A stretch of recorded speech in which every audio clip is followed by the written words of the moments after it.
Hi, Zach. I just want to talk to you about the score. It's hard to beat John Williams, and what's the creative process behind that? Like, what did you and Hans Zimmer did?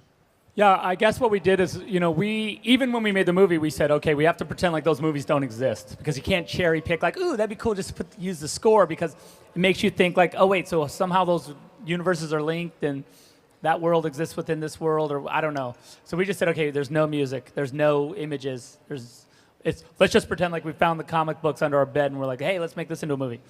Really, the whole crazy jigsaw puzzle of Justice League was how to incorporate old and new and make it all work together. It was my feeling when I came on the project that DC already had these really cool elements and that they shouldn't be ignored, that we should pull it all together. We should make it part of the DC legacy. I think the way we approached it and the way that we've sort of had to approach the whole movie was like, what if there was no Superman movie before now? Why don't we go back even as far as John Williams' Superman theme? Because it's a beautiful classic theme. And then when I sat with Hans, he was petrified by the frickin' thing, as he should be, as I was.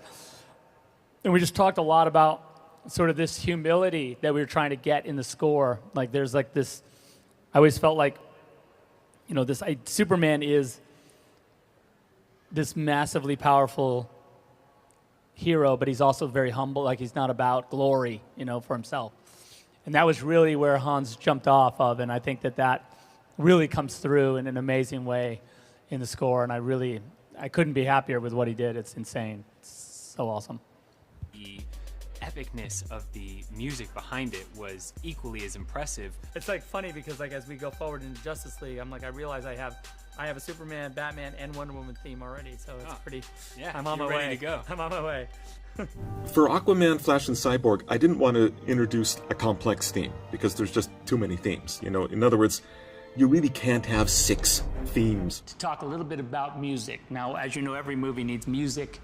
It's an incredibly important part of making a film. It is emotional and it can do a lot of stuff to just enhance the movie experience. Now, when Hans and I sat down and talked about what this music needed to be, the challenge with Man of Steel was that there was a score that had been written by John Williams for the 1978 Superman movie that was pretty powerful. And the challenge that I put to Hans was that we needed to create a new experience for the audience, and that the music needed to be humble, it needed to be powerful, it needed to support the crazy action that we were going to put in this film. And Hans was really able to do all 3 in a really beautiful and poetic way.